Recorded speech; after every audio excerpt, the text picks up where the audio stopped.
et des maturités spirituelles, nous sommes aujourd'hui en train de clôturer cette semaine qui est la deuxième sur laquelle on est en train de parler toujours de la foi. Vous savez, nous sommes dans ce cadre pour devenir des véritables disciples de Jésus-Christ. On a parlé de la foi, qu'est-ce qu'elle voulait dire, on s'est basé sur des exemples de quelques personnages bibliques. Ça, c'était la semaine passée. Cette semaine, on s'est basé essentiellement sur la foi, sur comment Dieu fait grandir notre foi, comment Dieu peut donner une meilleure qualité à notre foi. Et aujourd'hui, en terminant cette semaine, je voulais qu'on touche un concept biblique qui, oui, certains, de fois, prêtent à confusion, parce qu'on utilise, on change juste un petit mot et ça commence à avoir un tout autre sens. Il y a cette expression de la foi de Dieu. Dans d'autres versions, c'est traduit par la foi en Dieu, mais c'est aussi traduit par la foi de Dieu. Ça signifie quoi en réalité cela? Et comment nous, on peut avoir la foi de Dieu? Parce que c'est ce que Jésus nous demande d'avoir comme type de foi. Alors, let's teach. Grandissons ensemble. La foi de Dieu, parfois appelée la foi en Dieu ou la foi en Dieu, se réfère à une dimension spirituelle qui dépasse notre compréhension humaine. C'est la confiance absolue en la souveraineté, la puissance et la bonté de Dieu. Confiance absolue. Ainsi que la reconnaissance que Dieu est fidèle à ses promesses. Ce que j'aimerais ici partager avec vous, c'est comprendre comment fonctionne ce que la Bible appelle la foi de Dieu. Alors, comment je vais faire? Je vais déjà faire l'affirmation et puis je vais lire avec vous le verset biblique dans lequel on trouve justement cette expression même, la foi de Dieu, ok? Mais sachez-les bien, ce qu'on appelle la foi de Dieu a comme caractéristique, la foi de Dieu est source de vie spirituelle. Foi de Dieu, source de vie spirituelle.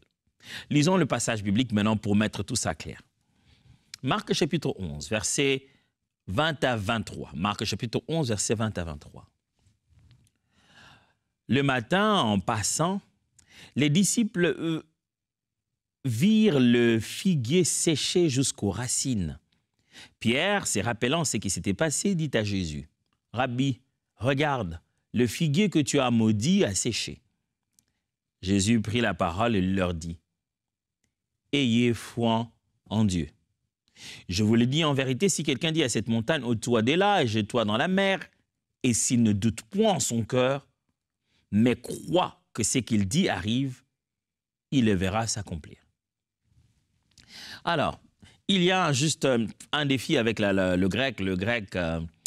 Alors, il y a une même préposition, un même mot qui sert de préposition et ça change d'après le contexte. Le même mot veut dire en, de, par, le même petit mot. Alors, je ne vais pas vous embrouiller dessus. Qu'est-ce que je vous donnerais comme exemple qui pourrait peut-être faciliter cette compréhension? Je vais prendre un exemple qui n'a rien à voir, qui c'est très loin, juste pour vous montrer la complexité de la chose. C'est comme si vous étiez, vous savez, la différence entre l'anglais et le français. L'anglais dit the sun, the moon. L'anglais dit the person. Il y a toujours le the. Mais en français, il y a un la, il y a un le, il y a féminin et masculin. Donc, ce n'est pas la même chose. Mais l'anglais, lui, n'a qu'un seul mot et il n'exprime pas le féminin et le masculin de cette manière-là quand on dit de.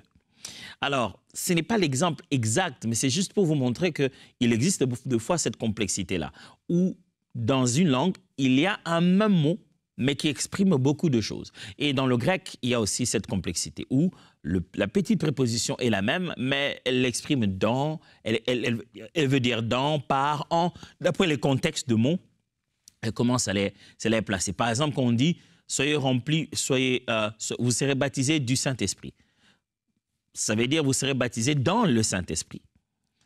Alors, il y a des petites nuances comme ça. Et dans cette occasion ici, Jésus est passé, il a vu un figuier, il a voulu prendre des figues, il n'y en avait pas, il a déclaré une parole. Et le lendemain, passant par là, Pierre a vu que le figuier avait séché. Et il attire l'attention de Jésus, il dit, regarde, il est arrivé à cet arbre exactement ce que tu as dit hier. Et Jésus lui dit, ayez foi en Dieu. Alors, certains traduisent par « ayez foi en Dieu », c'est-à-dire « faites confiance en Dieu ». Et puis la suite de l'exemple que Jésus donne, on a juste l'impression qu'il ne tourne pas le regard vers Dieu pour dire aux gens « alors faites confiance à Dieu ». Non, Jésus plutôt tourne le regard vers la capacité de comment démontrer cette foi-là. Il dit « ayez foi de Dieu ». La même phrase dit « ayez foi en Dieu », mais elle peut se traduire par « ayez la foi de Dieu ». Ça donne du sens parce qu'après la phrase qui suit dit « je vous l'ai dit en vérité, si quelqu'un dit à cette montagne, pas à Dieu, quelqu'un dit à cette montagne comme la foi de Dieu fonctionne, ôte-toi de là et jette-toi dans la mer, et s'il ne doute pas en son cœur, Dieu ne doute pas en son cœur, mais croit que ce qu'il dit arrive, pas croit en Dieu que Dieu le fera, mais croit que ce qu'il dit arrive, il le verra s'accomplir. » Ce que Jésus essaie d'enseigner ici, c'est qu'il y a une forme de foi qui, lorsqu'elle n'a aucune forme de doute à l'intérieur d'elle, ce qu'elle dit se fait. Ça se fait jusqu'au point de modifier les éléments de la nature. C'est vrai, c'est un langage d'exagération pour dire, on dit à cette montagne, ôte-toi de là. Mais ça démontre que c'est une foi qui a de l'influence même sur la création. Dieu a une foi, pas comme la nôtre en la plaçant sur quelqu'un. Souvenez-vous, j'ai expliqué ici que le mot foi dans la Bible, surtout dans le Nouveau Testament, pouvait aller dans ces trois dimensions. Premièrement, pour parler du fait que nous adhérons à la doctrine de la vérité par Christ. Donc, nous sommes dans la foi en Jésus. J'ai aussi dit que le mot foi vient dans le sens du fait que nous faisons confiance à la personne de Dieu. Et j'ai aussi dit, troisièmement, que le mot foi dans la Bible apparaît comme cette assurance ferme et parfaite à l'intérieur de soi-même, que l'invisible est réel et qu'on démontre le fonctionnement de l'invisible au milieu du visible. C'est cette foi, c'est de cette troisième forme de foi que Jésus parle ici. Dieu est garanti de ce qu'il dit. La foi de Dieu, ce n'est pas la foi en quelqu'un d'autre. Dieu ne place la foi en personne d'autre, ce n'est qu'en lui-même. La Bible dit, il ne jure par aucun autre qu'au-dessus de lui-même, parce qu'il n'y en a pas. Mais Dieu, quand il exécute, il parle, il veut faire une chose, il parle sans crainte ni doute, sans même une option comme quoi il y aurait des contraintes et des paramètres qui changeraient la chose. Jésus dit, ayez cette forme de foi-là, où quand vous parlez, vous ne vous souciez même pas de qu'est-ce qui pourrait venir entre-temps et empêcher à ce que vous avez dit de s'accomplir. Notez bien que Jésus a parlé avant. L'arbre n'a pas séché automatiquement. Le matin, en passant, les disciples virent le figuier séché jusqu'aux racines. Ce n'était pas instantané, mais Jésus a dit, tu ne donneras pas de fruits. Il est parti. Le figuier restait séché à un moment quelconque. Et quand il vient, il voit que, wow, le figuier s'est séché. Jésus essaie de leur dire, et en fait, je n'avais jamais douté un instant que ce figuier n'allait pas sécher. Ça n'a pas séché à l'instant, mais ça finit par sécher. Et j'avais une conviction certaine, sans aucun doute à l'intérieur de moi, que ce que j'avais sorti comme parole s'accomplira. Ce que j'appelle ici la foi de Dieu est le source de vie spirituelle. Regardez maintenant dans Hébreux chapitre 11, verset 6. Or, sans la foi, il saurait être question de lui être agréable. Si quelqu'un s'approche de Dieu pour entrer en communion avec lui, il faut qu'il le croie d'abord à son existence, qu'il ait la conviction que Dieu récompense ceux qui le cherchent de tout leur cœur. Hébreu est en train de dire, sans la foi, il est impossible d'être agréable à Dieu. Et quiconque s'approche de Dieu doit avoir une conviction certaine de son existence. Et que Dieu est le rémunérateur de tous ceux qui le cherchent. La vie spirituelle, pour garder cette vie spirituelle, où on a cette relation spirituelle avec Dieu, où on connaît Dieu, on parle avec Dieu, on est en contact avec l'invisible, c'est ce qu'on appelle cette foi de Dieu. Qu'est-ce qui t'éprouve que Dieu existe? Qu'est-ce qui t'éprouve que tout ce que nous faisons là, faire des émissions, tout ça, ça peut servir à rien en fin de compte. Mais à un moment dans ta vie, tu vivais ta vie normalement, sans te soucier de ça. Un moment, un message, une pensée, une parole t'a convaincu certainement que ta vie était dans le mal, dans le péché. et que tu as un Créateur et qu'il a besoin que tu rentres dans le droit chemin. Tu as eu une conviction certaine à l'intérieur de toi que tu étais pécheur et qu'il fallait rentrer dans la bonne voie. J'ai entendu beaucoup de gens qui ont donné leur vie au Seigneur en disant « Moi, en réalité, personne n'est vraiment venu me prêcher. J'étais juste devant un passage biblique, j'étais juste devant une Bible moi-même. » Mais cette conviction, cette sémence de foi est née à l'intérieur de toi, où tu es garanti de l'existence de Dieu sans avoir besoin d'une preuve matérielle. Cette foi de Dieu est source de cette vie spirituelle que nous menons. Deuxièmement, la foi en Dieu ou la foi de Dieu active le pouvoir divin. Ce genre de foi dont parle Jésus ici, c'est celui qui attire les capacités divines qui traversent par nous. Ça fait que Dieu agisse en nous. Ça fait que le divin nous utilise. Ça fait que lorsqu'on a foi, cette forme de foi, on voit la main de Dieu en action. Marc chapitre 9, versets 22 à 25. Et souvent, l'Esprit l'a jeté dans le feu et dans l'eau pour le faire périr. Mais si tu peux quelque chose, viens à notre secours et compassion de nous. Jésus lui dit, si tu peux, tout est possible à celui qui croit. Aussitôt, le père de l'enfant s'écria, « Je crois, viens au secours de mon incrédulité. » Jésus, voyant accourir la foule, menaça l'esprit impur et lui dit, « Esprit muet et sourd, je te l'ordonne, sors de cet enfant et n'y rentre plus. » Le monsieur est en train de décrire le problème qu'il y a avec son enfant. Les disciples ont tenté de le guérir, ils n'ont pas pu. Alors, il raconte à Jésus qu'est-ce qui se passe, comment l'esprit mauvais fait écumer l'enfant. Et puis il dit, si tu peux quelque chose, vraiment aide-nous. Jésus se tourne vers lui et dit, si tu peux. Et je croyais qu'il allait lui dire, si tu peux, tu me sous-estimes ou quoi? Est-ce que tu sais que je peux tout? Non, Jésus lui dit, si tu peux. Tout est possible à celui qui croit. Jésus établit le principe. Il ne dit pas, ça ne me concerne pas, monsieur. Si tu connaissais la vérité sur cette situation, en fait, ce n'est pas tourné vers moi en cet instant. Si tu savais que pour que ton enfant devienne ce qu'il est censé devenir, pour que ton enfant soit guéri de cette maladie, libéré de ses esprits mauvais, il te fallait une seule chose, croire. Jésus n'a pas dit « tout m'est possible à moi, je suis le Fils de Dieu sur la terre ». Il a dit « non, tout est possible à celui qui a foi ». C'est là que le monsieur se rend compte, il dit « wow, viens au secours de mon incrédulité ». Jésus lui dit « ce que je vais faire tout à l'heure, ce que tu vas me voir faire tout à l'heure, tu aurais pu le faire toi, si tu avais la foi. Tout est possible. » Il dit, ce que je vais me mettre à faire tout à l'heure, la différence entre toi et moi, ce n'est pas que je sois Jésus. C'est le fait que tu n'aies pas de foi et que tu penses que nous sommes dans un terrain des possibilités. Nous sommes dans un terrain d'options, si je peux ou je ne peux pas. Si c'est ça qui doit être fait, ça va être fait si tu as la foi. Matthieu chapitre 17, versets 19 à 21. Alors les disciples s'approchèrent de Jésus et lui dirent en particulier, « Pourquoi n'avons-nous pas pu chasser ce démon? » « C'est à cause de votre incrédulité, leur dit Jésus. Je vous le dis en vérité, si vous aviez de la foi comme un grain de sénévé, vous direz à cette montagne, « Transporte-toi d'ici, là, et elle se transporterait. Rien ne vous serait impossible. » Mais cette sorte de démon ne sort que par la prière et le jeûne. C'est toujours la même histoire. Maintenant, on lit la suite de l'histoire dans l'évangile selon Matthieu. Les disciples vont dire, mais comment on n'a pas pu sortir cet esprit du corps de cet enfant? Jésus leur dit deux raisons. La première, c'est que vous n'avez pas la foi. La deuxième, cette catégorie d'esprit mauvais sort par le jeûne et la prière.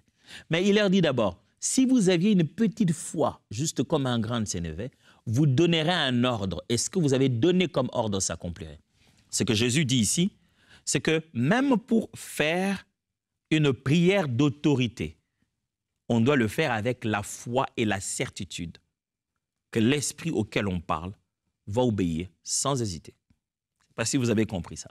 Je répète. Jésus leur dit ceci. C'est à cause de votre incrédulité, leur dit Jésus. Je vous l'ai dit en vérité, si vous aviez de la foi comme un grain de sénévé, vous diriez à cette montagne, transporte-toi d'ici, là, et elle se transporterait, rien ne vous serait impossible. Jésus leur dit, vous n'avez pas pu changer la situation de cet enfant parce que vous avez manqué la foi. C'est par la foi que vous avez le pouvoir divin de ordonner. Wow. Des fois, ce n'est pas la vie de prière qui t'a manqué pour chasser ces démons. C'est juste la foi. La foi de Dieu, la foi en Dieu, la garantie que ce que je dis, c'est ce que cet esprit va faire. Il n'y a pas d'obstacle. Ce que je suis en train de dire, c'est ce qui sera exécuté. Jésus a dit, si vous aviez cette conviction-là, comme ça, vous en arriverez même si possible à ordonner à un arbre, à ordonner à une montagne. La foi de Dieu active le pouvoir divin. Mais il n'y a que Dieu qui peut faire ça, c'est ce monde, il peut bouger la nature comme il veut. Oui, si tu as cette foi, cette garantie en Dieu, le fait que Dieu est en toi et que toi tu es en lui et que tu déclares la parole de Dieu, connaissant qui tu es en Christ, quand tu fais confiance en Dieu, tu parles comme Dieu. Et au moment où il faut exercer ta foi et commander dans ta parole, il ne doit exister dans ta tête aucune possibilité du contraire. Ouais, c'est vrai que c'est fou, hein? Mais comment est-ce possible? Si tu essaies de faire passer ça par la tête, tu essaies de faire passer ça par le raisonnement humain, ça ne marchera pas. Prends Jésus au mot. Troisième vérité, la foi de Dieu, une assurance absolue. On essaie de comprendre ce qu'on appelle ici la foi de Dieu. La foi de Dieu est une assurance absolue. Hébreux chapitre 11, verset 1. Et qu'est-ce qu'est la foi? C'est une ferme confiance dans la réalisation de ce qu'on espère. C'est une manière de le posséder déjà par avance. Croire, c'est être absolument certain de la réalité de ce qu'on ne voit pas. Oh, absolument certain. Frère, ça ne doit plus... Vous savez, nous sommes dans un monde où... Vous savez comment le diable essaie de tuer la foi dans le cœur des gens? Il nous a mis dans un monde de relativisme, où plus rien n'est certain. Ça dépend. Est-ce que Satan existe? Non, Satan est une personnification du mal qui s'est multiplié, qui a été largement répandu depuis les anciennes civilisations et les civilisations proches de la civilisation juive. Et c'est pour cette raison que Satan, il a un article sur son nom comme une description, c'est le tentateur, l'opposant. Donc c'est une personnification du mal, c'est pas un individu en soi, c'est juste une façon de dire qu'une pensée négative était en train de diriger le peuple d'Israël. Quand le peuple d'Israël commence à faire ce que Dieu ne voulait pas, ainsi de suite. Oh! Au point qu'aujourd'hui, il y a des faits comme ça. Quand on pose la question, les gens ne savent plus dire oui ou non. Tout est devenu, d'après la théorie d'un tel, d'après la pensée, bon, tout le monde n'est pas d'accord là-dessus. De plus en plus, il y a des versets bibliques pour lesquels il y a plus de divergences que de convergences. Quand ce n'est plus noir et blanc, noir ou blanc, le diable se réjouit parce qu'il reste au milieu du gris. Et quand les choses ne sont plus absolument certaines, les gens perdent la foi. Parce que la foi, c'est être absolument certain de la réalité de ce qu'on ne voit pas. Que les choses que je ne vois pas, je suis absolument certain que ça existe. Aujourd'hui, toute la spiritualité est devenue optionnelle. Est-ce que ça existe vraiment? Je regardais un documentaire qui proposait qu'il est peut-être possible que l'Arche de l'Alliance et toutes les manifestations de l'Ancien Testament étaient en fait des manifestations de civilisation venues d'ailleurs, des étrangers, des extraterrestres avec une technologie avancée. Aujourd'hui, les choses qui sont dans la Bible sont devenues objets on ne sait pas y croire à 100%. Quand on ne sait pas être absolument certain, on est en train de tuer sa foi. C'est pourquoi ne donne pas tes oreilles à n'importe quoi. Regardez Jésus, il était absolument certain que cet enfant dormait pendant que tout le monde pleurait, que l'enfant est mort. Il était absolument certain qu'il va marcher sur l'eau pendant que c'est l'eau. La foi, mes amis, c'est être absolument certain. Et la voix de Dieu, c'est avoir une assurance absolue. Les esprits mauvais existent. Les anges existent. Dieu existe. Tu n'as pas besoin de voir pour croire. Ça existe tout ça. Il faut en être absolument certain. Vous savez ce que les gens font de nos jours? Ça fait rire, mais pourtant c'est vrai. On raconte l'histoire un jour d'un monsieur qui vient chez lui à la maison et qui dormait. C'était déjà le soir, il était déjà tard. Lui et sa famille dormaient et un voleur est entré. Et le voleur, qui a mal agité les choses, le monsieur de la maison a appris, il a senti, il s'est rendu compte qu'il y avait quelqu'un à la maison. Il sort, il s'est mis à menacer, il dit « Où voleur, sors !» Le voleur court de là où il était, d'une pièce, il va vite dans une autre. La maison était grande. Le monsieur peut voir que le voleur est passé par là. Et le voleur qui court, il s'en va tout droit dans le grand salon. Quand il arrive, il ne sait pas par où sortir. Il éteint les lumières du salon. Et le salon devient tout sombre. Alors, le monsieur qui venait du couloir, armé, il y a la lumière au couloir. Et il arrive, il se rend compte que le salon est totalement sombre. C'est le temps d'aller chercher ou allumer. Il prend son arme, il commence à menacer. Il crie « Sors de là, je te vois, sors de là !» Le voleur était juste au coin, ici, à côté de la porte. Mais lui, il braquait son arme dans l'autre sens et il criait « Sors de là, je t'ai vu, sors de là avant que je ne tire, sors de là !» On a fini par arrêter le voleur. Pourquoi? Parce qu'il a tellement ri de ce que ses papas faisaient qu'on a dû savoir où il se trouvait. C'était si drôle.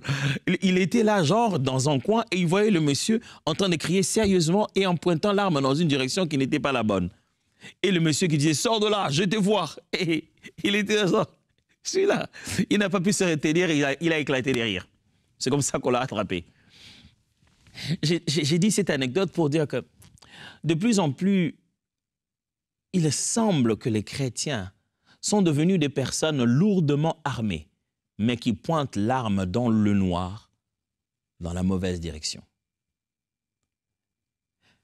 C'est-à-dire qu'on est lourdement armé du nom de Jésus. Et tout ce qu'on veut, c'est chasser les démons au nom de Jésus.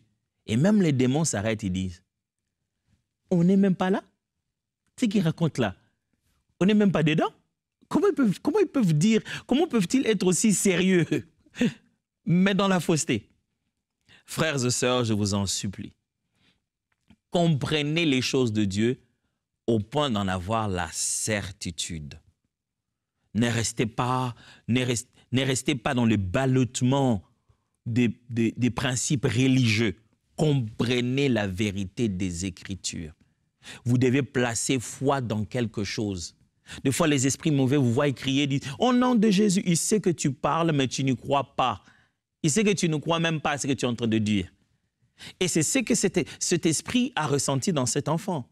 Il a ressenti que les apôtres, les disciples, pendant qu'ils le chassaient, ils n'y croyaient même pas. Et quand Jésus vient, elle dit justement, c'est ça qui vous a fait manquer cette délivrance. Vous n'aviez pas la foi. Romains chapitre 4, versets 19 à 22. La Bible dit, « Naturellement, il savait qu'étant presque centenaire, son corps n'avait plus le pouvoir de procréer. Il savait aussi que Sarah n'était plus en état d'avoir des enfants. Mais toutes ces considérations ne l'ont pas fait vaciller dans sa foi. S'appuyant sur la promesse divine, il ne succomba pas au doute. Puisant sa force dans la foi, il fit honneur à Dieu, étant pleinement persuadé que Dieu est capable de tenir parole et d'accomplir ce qu'il a promis. C'est précisément cette attitude qui lui attira la bienveillance divine. Cette foi lui fit créditer comme justice et lui valut d'être déclaré juste. Paul est en train de rappeler au sujet d'Abraham, qui a cru en Dieu, malgré l'état de son corps et l'état du corps de sa femme vieillissant ensemble, perdant davantage les chances de pouvoir avoir des enfants. Ils ont largement dépassé cette période, en particulier pour sa femme. Mais la Bible dit, il a cru, ne vacillant pas dans sa foi. Mais toutes ces circonstances ne l'ont pas fait vaciller dans sa foi. S'appuyant sur la promesse divine, il ne succomba pas au doute.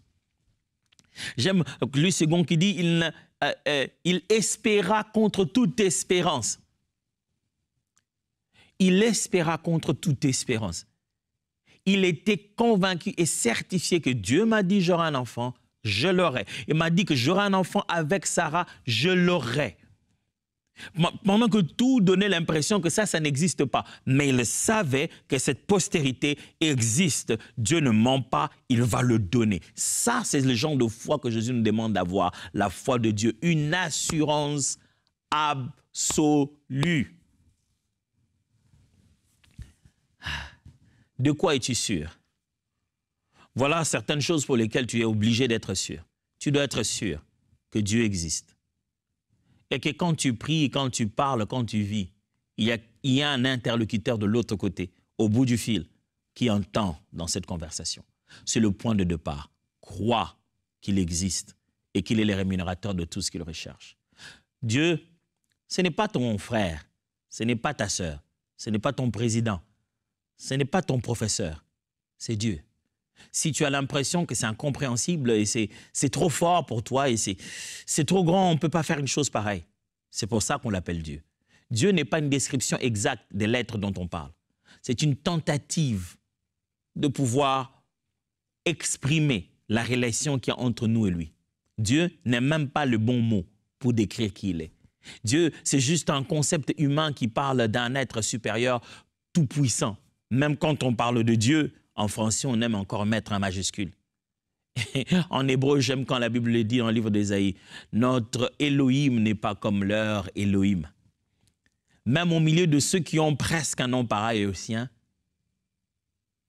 il s'en distingue toujours. Parce qu'il n'est pas Dieu à la définition des hommes. Dieu n'est pas Dieu à la définition des hommes. Les hommes se diraient, s'il fait ça, c'est qu'il n'est plus un homme, il est Dieu. Dieu viendrait et il dirait, ça c'est trop bas, je place la barre ici. Celui qui ferait ça, alors c'est celui-là qu'on appelle Dieu. Il n'y en a pas deux, il n'y en a pas un autre. Il y a bien des êtres spirituels. Oh, il y a bien de la spiritualité. Oh, il y a bien des actions sacerdotales qui activent le monde spirituel. Les gens peuvent faire quelque chose dans le physique et boum, ça disparaît ou un esprit apparaît ou quelque chose. Oh oui, bien sûr.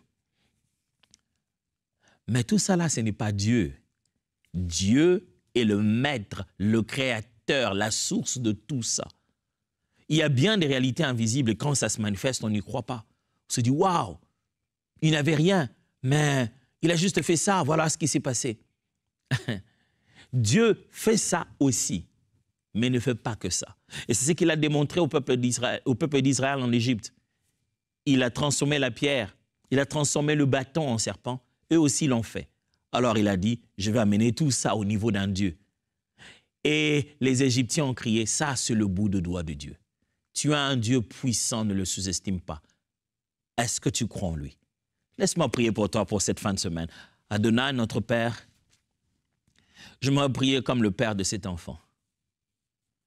Viens au secours de notre incrédulité. Tu sais, des fois on croit, mais après ça commence à bouger et comme Pierre, on commence à sombrer.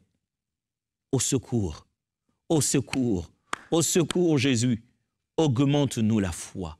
Nous voulons croire absolument, avoir l'assurance et la certitude absolue. Telle est notre prière. Au nom de Jésus. Amen. Bonne fin de semaine, que Dieu vous bénisse et voyons-nous la semaine prochaine. Et des maturités spirituelles, cette émission que le Seigneur a voulu faire commencer ici à MCA TV, par lequel Dieu nous rend tous des véritables disciples de Jésus-Christ. J'ai dit tous parce que moi aussi, j'apprends tellement de choses à travers ce que le Seigneur nous dit ici. Depuis le début de cette semaine, on apprend sur les saisons. Comment, en réalité, un chrétien, un enfant de Dieu, peut maximiser la saison que Dieu lui donne devant. Eh bien, on a dit saison, c'est que ça voulait dire vraiment, on a appris la dernière fois comment ce qu'on peut apprendre de la vie d'Abraham. Comment Abraham nous enseigne-t-il en ce qui concerne le fait d'accéder à une nouvelle saison. Aujourd'hui, nous allons apprendre comment saisir une saison. Mais ça, on doit devoir utiliser l'exemple, le merveilleux exemple de Moïse. Donc, let's teach. Grandissons ensemble. Quand on entend souvent Moïse, on voit un modèle de foi, de leadership, de courage. On voit quelqu'un que Dieu a pris de nulle part et il a fait de lui une grande personne, quelqu'un que Dieu a utilisé malgré que lui-même se plaignait de ne pas être capable de bien parler. Mais on peut aussi apprendre beaucoup de choses dans la vie de Moïse parce qu'on voit que la vie de Moïse est faite d'épisodes que j'appelle ici des saisons, des cycles, mais aussi de parcours, de points précis, de temps, des visitations divines dans sa vie individuelle et à travers lui, tout le peuple a été visité. Donc, Moïse a passé aussi des saisons dans sa vie. Alors, j'aimerais qu'en se basant sur Moïse, on apprenne comment on peut saisir la saison qui est la nôtre. Quels sont les principes, les vérités éternelles qui peuvent être partagées aujourd'hui à travers la vie de Moïse. Je ne veux pas tout dire, je ne vais pas tout expliquer. Vous savez qu'on n'explique jamais tout. C'est ce que Dieu rend disponible pour nous aujourd'hui. Et dans le temps que j'ai, 4 principes vont être très utiles. Et pour cela, je ne vais lire qu'un seul texte. Comme ça, j'ai suffisamment le temps de commenter chacun des principes.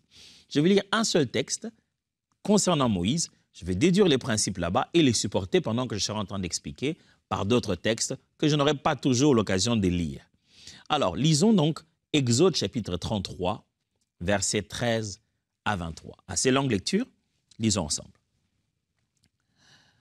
Maintenant, si j'ai trouvé grâce à tes yeux, fais-moi connaître tes voies, alors je te connaîtrai, et je trouverai encore grâce à tes yeux.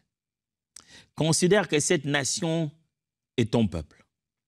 L'Éternel répondit, je marcherai moi-même avec toi, et je te donnerai du repos.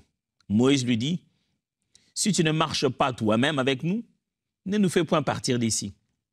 Comment sera-t-il donc certain que j'ai trouvé grâce à tes yeux, moi et mon peuple et ton peuple? Ne serait-ce pas quand tu marcherais avec nous et quand nous serons distingués, moi et ton peuple, de tout le peuple qui sont sur la face de la terre? L'Éternel dit à Moïse, je ferai ce que tu me demandes, car tu as trouvé grâce à mes yeux, et je te connais par ton nom. Moïse dit, fais-moi voir ta gloire. L'Éternel répondit, je ferai passer devant toi toute ma bonté, et je proclamerai devant toi le nom de l'Éternel. Je fais grâce à qui je fais grâce, et miséricorde à qui je fais miséricorde. L'Éternel dit, tu ne mourras pas, tu ne pourras pas voir ma face, car l'homme ne peut me voir et vivre.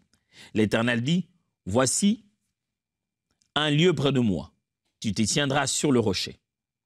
Quand ma gloire passera, je te mettrai dans un creux du rocher, et je te couvrirai de ma main jusqu'à ce que j'aie passé. Et lorsque je retournerai ma main, tu me verras par derrière, mais ma face ne pourra pas être vue.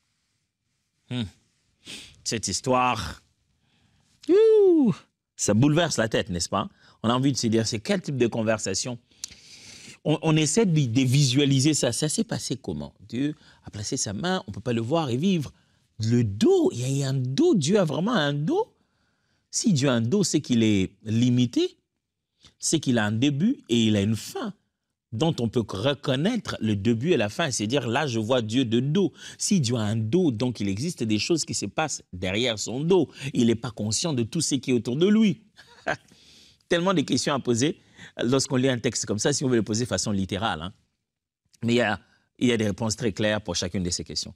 Mais ce n'est pas sur ça que je vais me pencher. Nous sommes dans une conversation où Moïse a déjà avancé avec le peuple d'Israël. L'Éternel l'a rencontré quelque part. Il lui a dit, écoute, je t'envoie, il faut que je descende moi-même pour sauver ces peuples. Bah, tu descends, vas-y. Il dit, non, je t'ai choisi toi, vas-y. Il dit, mais Seigneur, moi, t'en fais pas, il y a ton frère Aaron qui va être avec toi. Il s'en va, des miracles s'accomplissent auprès de Pharaon. Et le voilà en train de sortir. Il est sorti avec tout le peuple d'Israël. Ils sont dans le désert en train de faire leur parcours, gagnant des territoires progressivement jusqu'à la terre promise. Et ils arrivent à cet épisode où Moïse s'est dit, Dieu, j'ai besoin des garanties de ta présence. Il faut que je sois sûr que tu es toi-même avec nous. On va se déplacer là, on va prendre un gros risque. J'ai besoin de me rassurer de ta présence. Il est en conversation avec Dieu et Dieu lui dit, oui, mais bien sûr, je serai là, c'est pas grave. Tu as demandé, je serai là. Comme si ça ne suffisait pas, il ajoute en disant, si tu vas être là, fais-moi voir ta gloire. Dieu a promis qu'il marcherait avec lui, avec lui et le peuple, et qu'il distinguera ce peuple. Dieu a promis qu'il sera là. Mais Moïse dit maintenant, pas pour demain. Tu as fait la promesse que tu seras avec nous, on sera un peuple différent, je suis d'accord. Mais là, au moment où on parle là, pendant cette saison où on est là, je veux voir ta gloire. Moïse, tu n'as jamais encore vu la gloire de Dieu depuis que tu as commencé? Moïse est l'homme dont la Bible parle qui a revu Dieu face à face. La Bible fait mention de ça. Ça dit qu'il y avait des représentations physiques de Dieu. Dieu aimait faire une représentation de lui, une flamme, un feu ou quelque chose qui montre qu'il s'agit vraiment de lui. Et Moïse pouvait entendre la voix sortir de cette représentation-là. Il n'y avait pas de plus grande théophanie dans le ministère de quelqu'un comme dans le ministère de Moïse. Mais là encore, il veut à nouveau voir sa gloire parce qu'il est sur le point d'entrer dans une nouvelle saison. On va marcher différemment cette fois-ci. Donne-moi une garantie que ce sera là. Fais-moi voir ta gloire. Pas seulement à cet épisode, mais dans le reste de la vie de Moïse, on peut découvrir beaucoup de principes utiles pour quiconque se sait être à la veille d'une nouvelle saison. Si tu ne le savais pas, une nouvelle saison arrive dans ta vie. Pas seulement la nouvelle année 2025, mais une période de visitation divine pour toi, ta santé, ta famille et les projets que Dieu a mis dans ton cœur, ton appel, ton ministère, ta capacité à reconnaître dans quoi Dieu t'a appelé. Quelque chose va se faire dans ta vie qui va te rapprocher de ton « tout est accompli ». Quelque chose est sur le point d'arriver et ça te mettra de plus en plus près de ta raison d'exister sur la terre.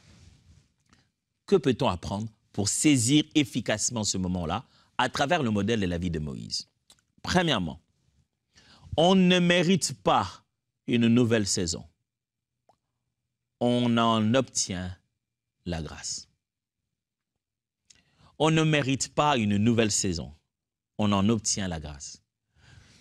Moïse est en train de négocier ici avec Dieu pour qu'une nouvelle saison commence pour le peuple d'Israël, pour lui, pour ce peuple dans le désert. Et écoutez son langage. Il répète ça. Si j'ai obtenu grâce à tes yeux, marche avec nous. Si j'ai obtenu grâce à tes yeux, sois avec moi et ce peuple. Et si j'ai obtenu encore grâce à tes yeux, fais-moi voir ta gloire. Et j'aime comment Dieu répète. Il dit, je le ferai, car tu as obtenu grâce à mes yeux. Je fais grâce à qui je veux et je fais miséricorde à qui je veux. Mon frère, même si Dieu a établi une règle universelle au sujet de l'alternance des saisons, la nature de la saison, ce que cette saison va apporter, sache-le bien que ça dépend de Dieu. Et tu ne le mérites pas. Tu ne mérites pas de te sentir mieux. Tu ne mérites pas de vivre une meilleure vie. Tu ne mérites rien. Tout est affaire de grâce. On ne mérite pas une nouvelle saison. On en obtient grâce. Et ma prière est celle-ci, que l'Éternel te fasse grâce. Mais pasteur, à travers Jésus-Christ, nous avons déjà obtenu la grâce de Dieu. Oui, c'est justement ça que tu dois découvrir comment ça fonctionne. Parce que Paul dit, par lui nous sommes bénis de toutes sortes de bénédictions dans les lieux célestes. Dans les lieux célestes en Christ. Comment cela fonctionne-t-il pour nous ici-bas? Ça fonctionne toujours par la faveur de Dieu. C'est Dieu qui décide de qui doit être quoi, quand et où. Je ne parle pas de la grande faveur de recevoir le salut et d'être devenu enfant de Dieu, d'être en Christ et Christ est en Dieu le Père. Je parle ici du fait que dans une situation ou une autre, dans le parcours de ton quotidien pour ta santé, pour ton bien-être, Dieu décide d'une saison très particulière. Et pour ça, c'est vraiment sa grâce. Le bonheur, la bonne nouvelle, c'est qu'en Christ, nous avons obtenu cette grâce. Nous connaissons le chemin de la grâce. On ne vient pas par mérite, on vient par la foi. Moïse ici n'a rien à mériter. Il mériterait quoi? Il a dit, Seigneur, si je trouvais grâce à tes yeux. C'est-à-dire, je ne te demande pas quelque chose que tu vas te dire, mais Moïse, je pense que tu as atteint le niveau, je te le donne. Non, si seulement toi-même tu as décidé. J'aime comment les lépreux vont voir Jésus, il dit, Seigneur, vraiment, si tu le veux, tu peux me rendre pur. Tu vois, moi, je suis comme ça. Chez moi, dans ma culture, il y a des fois des jeunes qui malheureusement on trouve dans la rue qui se sont perfectionnés dans l'art de quémander. Ils ont le jargon bien aiguisé pour savoir comment te sortir des poches quelques billets de banque. Ils savent comment présenter leur cas au point que tu oublies s'ils ont oui ou non besoin de cet argent, parce qu'ils t'ont tellement élevé, toi, que tu as oublié si tu leur donnes de l'argent qui sera utile. Il ne s'agit plus de générosité, il s'agit de... ils t'ont tellement gonflé à l'intérieur que, comme le corbeau et les renards, tu lâches le fromage. Et ces jeunes-là, ils ont l'art de demander, ils ont, l'art de demander. Et ils viendraient devant toi et ils diraient, vraiment, Pasteur Atoms. Ah, Pasteur Atoms. Ils te donneraient des grands noms. Hein. Un jour, l'un d'entre eux m'appelait le sauveur de l'humanité. Vous imaginez? Moi. Pourquoi? Parce que je crois que je lui avais filé 5 $, quelque chose comme ça. Il m'a dit, tu es le sauveur de l'humanité. Lui seul était l'humanité. Et c'est comme si Moïse disait, et c'est comme si le lépreux disait à Jésus, Seigneur, ah, vraiment, Seigneur, tu sais que moi je suis comme ça, c'est seulement ta volonté. Soit tu veux pas. Regarde-moi, regarde ma situation. Juste, je dépends de toi. Il suffit de rien seulement comme ça. Là, ma situation, c'est rien de grave. Tel que je suis là, je continue à rester lépreux. C'est juste ta volonté. Si tu veux, je peux être pur. Et ce langage, je crois que j'essaie de le rendre un peu léger pour comparer un peu à ces jeunes qui font ces types de demandes dans mon pays et dans notre culture. J'essaie de dire ici que les lépreux étaient là avec conscience que ce qui doit m'arriver dépend de toi. Et Jésus a été clair, il a dit, je le veux, sois pur. C'est ça qui nous rassure ici, nous autres enfants de Dieu. Nous savons ce que Jésus veut. Il veut qu'on soit pur. Il veut qu'on soit en bonne santé. Il veut qu'on vive le bonheur que Dieu a prévu pour nous. Il veut qu'on passe par l'épreuve pour devenir meilleur.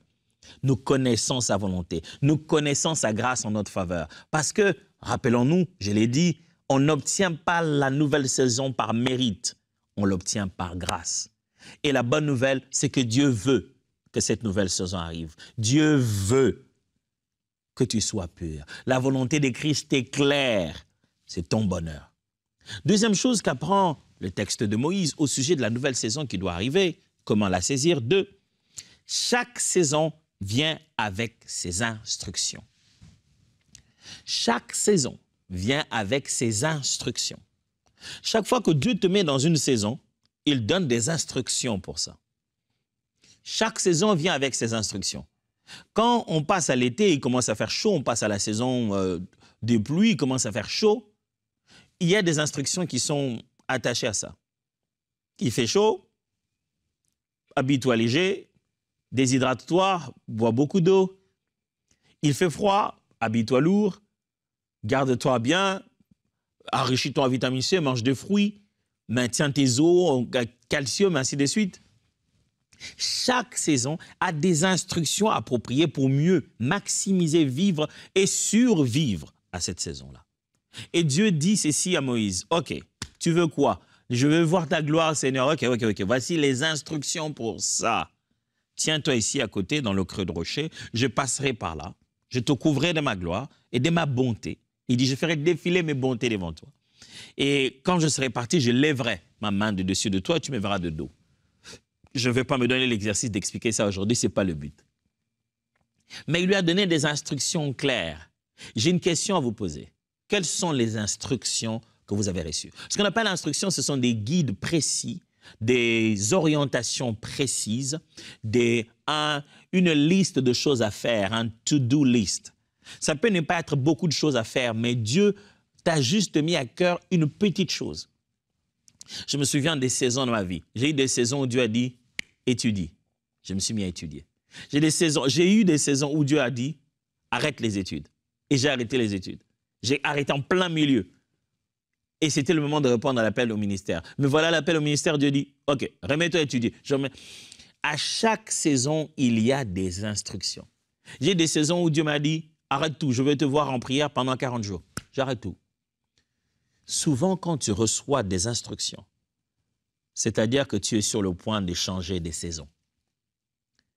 Alors, j'ai une question à te poser. As-tu capté les instructions? Durant toute l'année 2024, as-tu capté les instructions qui t'étaient préparées à 2025? Là, ici, en cette fin d'année, as-tu commencé à comprendre que Dieu veut que je fasse ceci et cela? Chaque nouvelle saison vient avec ses instructions. C'est ce que Moïse nous apprend. À chaque étape, Dieu vient, il montre la loi. Après, il donne telle instruction. Après, il donne la loi sacerdotale. Après, Isava s'est dit que le peuple ne vienne pas ici, qu'il aille là-bas. Dieu a bâti l'histoire de ce peuple en donnant instruction à chaque époque, chaque saison de la vie de Moïse. Quelles sont les instructions que tu as reçues? Oui, pasteur, la Bible est remplie de bonnes instructions de la parole de Dieu. Oui, je suis d'accord avec toi. Je suis en train de parler de la parole dite à propos. Je suis en train de parler de ce que la Bible appelle l'épée de l'esprit, qui est le rhéma de Dieu. Une parole que Dieu t'a envoyée pour la circonstance, que tu as entendue pendant qu'on prêchait, que tu as lu dans les Saintes Écritures et tu as reconnu que c'est ce que l'Esprit témoigne dedans de toi, que tu dois accomplir, ou que tu as reçu par une révélation du Saint-Esprit, par un frère ou dans une réunion des anciens, mais quelque chose que Dieu t'a dit comme instruction. Regardez, le peuple les disciples étaient en une saison spéciale. L'Église s'est préparée à entrer dans une saison de mission, où on allait libérer davantage la nouvelle génération d'apôtres et de devenir des missionnaires pour gagner des âmes et multiplier des églises. C'est en plein milieu de la prière, ils jeûnaient et priaient, et l'Esprit donne l'instruction. Mettez-moi à part. Aujourd'hui, des fois, dans l'église locale, on n'entend plus les instructions de l'Esprit. Où l'Esprit dit, faites ceci. Quand Dieu t'instruit, ce n'est pas toujours que tu aimes ça. L'instruction de Dieu peut vraiment aller à l'encontre des habitudes des hommes. Mais c'est l'instruction de Dieu. Dieu dit, fais ça. Tu regardes et dis, mais je n'ai pas le moyen, Seigneur, qu'est-ce que les gens vont croire? Fais ça. L'instruction remportera toujours. Et j'aimerais vous dire une chose. Vraiment, je prie que vous puissiez le saisir très bien. Le respect à l'instruction divine défendra ta réputation. Il nous arrive des fois de prendre une décision et on se dit, qu'est-ce que les gens penseront de ce qu'on a appris? Qu'est-ce que les gens vont dire de ce qu'on a fait? Mais écoutez bien ceci. Le respect à l'instruction défendra ta réputation. Les hommes auront tout dit, ils auront tout pensé, ils auront tout fait, ils se seront agités. Mais il n'y a que Dieu qui te défendra du fait qu'il t'a mis dans ces problèmes. Et le seul moyen, c'est de respecter l'instruction qu'il t'a donnée.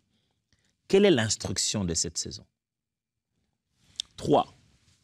Moïse nous apprend dans cette relation avec Dieu, dans les différents épisodes, en partant de l'épisode que nous avons lu dès le début dans Exode 33, c'est que chaque nouvelle saison nous apprend un nouveau nom de Dieu. Chaque nouvelle saison de notre vie expose en notre faveur, nous permet de découvrir un aspect de l'attribut de Dieu, un nom de Dieu. Par le mot nom de Dieu, appellation de Dieu, j'aimerais dire ici un caractère, un attribut nommable de la personne de Dieu. C'est-à-dire tu découvres que Dieu n'est pas seulement Yahweh Rapha, il est aussi Yahweh Jireh, il est aussi Yahweh Mekadishkem, il est aussi Yahweh Yatzar, il est aussi... Tu découvres d'autres aspects de la personne de Dieu. Chaque saison te réserve un aspect du caractère de Dieu et de ses compétences. Chaque saison te fera dire Dieu, tu es Dieu. Qu'est-ce que cette saison que tu es en train de finir t'a fait dire de Dieu? Sache que la prochaine saison, Dieu va se révéler à toi autrement. Et s'il y a une leçon à ne jamais rater entre les saisons, pour chaque saison, c'est de découvrir à quel aspect de Dieu ai-je eu affaire. Qui était-il? J'aime ce qu'il dit à Moïse, il dit, je suis l'Éternel, le Dieu d'Abraham, d'Isaac, les dieux de tes pères, je ne me suis jamais révélé à eux par mon nom, l'Éternel, par mon nom, Yahweh. Il dit, à eux, je me suis présenté autrement, mais je ne m'étais pas présenté par le nom que j'utilise aujourd'hui pour me présenter à toi. Dieu a choisi à Moïse pour lui révéler un aspect différent de lui.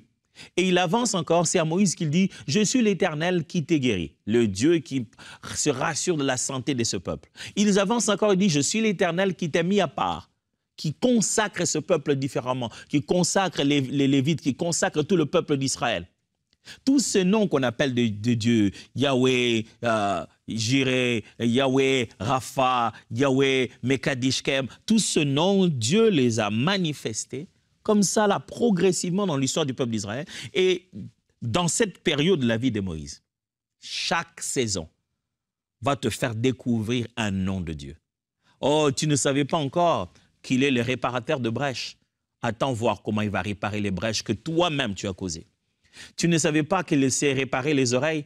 Attends voir comment il va remettre l'oreille en place que toi-même tu as coupée. Tu ne savais pas qu'il ressuscite les morts. Tu es allé les chercher parce que l'enfant était malade. Attends voir comment il va transformer ce deuil en une fête. Dieu est capable de choses que tu ne connais pas. Et cette nouvelle saison va te montrer un tout autre aspect de Dieu. Prépare-toi, cette année nouvelle va être une année où tu appelleras Dieu différemment. Et enfin, pour aujourd'hui, on apprend de la vie de Moïse sur la façon de saisir la nouvelle saison. C'est que chaque nouvelle saison est faite de marche et de repos. Marche et repos. Marche et repos. Chaque saison, quand Dieu marche avec nous, quand Dieu nous fait passer d'une période à une autre, à chaque saison où on se trouve, on ne fait pas que courir, on ne fait pas qu'être actif, non. Dans chaque saison, il y a des pics où on est à fond et il y a des moments où ça relaxe. Juste ça se détend. Chaque saison est faite de ça. Elle est faite de tension et de détente. Chaque saison a ses moments de pic, ce moment où ça passe au maximum. Et un moment où tu as l'impression qu'il y a... Bon, il n'y a vraiment rien qui s'est fait, hein? Il n'y a rien de différent. C'est comme ça, même dans les saisons naturelles. On est en saison de froid, mais il y a des jours où c'est moins 30, moins 32, si tu habites là où nous on habite là. Il y a des moins quelque chose où tu te dis, est-ce que, bon, aujourd'hui on dirait que c'est la neige qui habite à côté de toi. C'est-à-dire que c'est toi, on dirait que tu as bâti ta maison en plein milieu de la neige, en fait. Il y a des jours où c'est vraiment froid. Mais il y a des jours où on est en plein milieu d'hiver, mais il ne fait pas autant froid que ça. On a une petite chaleur quelque part, le soleil a vraiment... Tu sens que, oh, il fait beau aujourd'hui, mais on est toujours en hiver. On est toujours en hiver, n'oublie pas. Moi, j'ai tenté d'oublier une fois, hein, j'en ai payé le prix. Mais il y a des jours aussi où vous êtes en été, il fait chaud. Mais ces jours, c'est la canicule. Il fait tellement chaud. Tu te dis, qu'est-ce qu'il y a? Parce qu'aucune saison n'est linéaire. Aucune saison n'est plate comme ça. Toute saison est faite de hauts et des bas, des hauts et des bas, des pics et des descentes, de marches et des repos.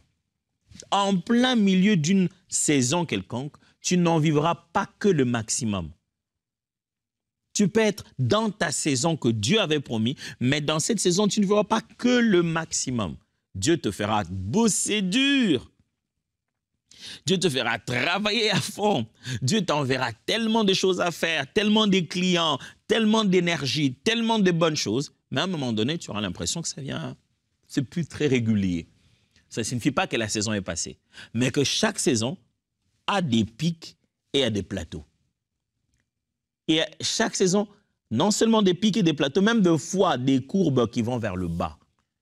Alors, j'aimerais t'exhorter aujourd'hui comme pour Moïse, à savoir que non seulement dans ta vie, on ne mérite pas une saison, on l'obtient par grâce. Deuxièmement, je l'ai dit que chaque saison vient avec ses instructions. J'ai aussi dit que chaque nouvelle saison t'apprendra un aspect particulier du nom de Dieu. Et chaque saison est faite des moments d'avancement, des marches, et de temps aussi de repos où tu relaxes. Tu te prépares à entrer dans une nouvelle saison. Toi, ta maison, ta famille, tes biens, ta santé, tes projets. Et comme Moïse, sache-les très bien. Tu auras des temps où ça sera à fond, il y a des moments où ça sera un peu en plateau. Mais sache aussi que le but de cette saison, ce n'est pas vraiment toi, c'est Dieu. Dieu veut se révéler à toi comme il ne s'est jamais révélé et il veut que tu comprennes à qui tu as réellement affaire. Et n'oublie pas une chose, il faut que tu découvres les instructions de maintenant.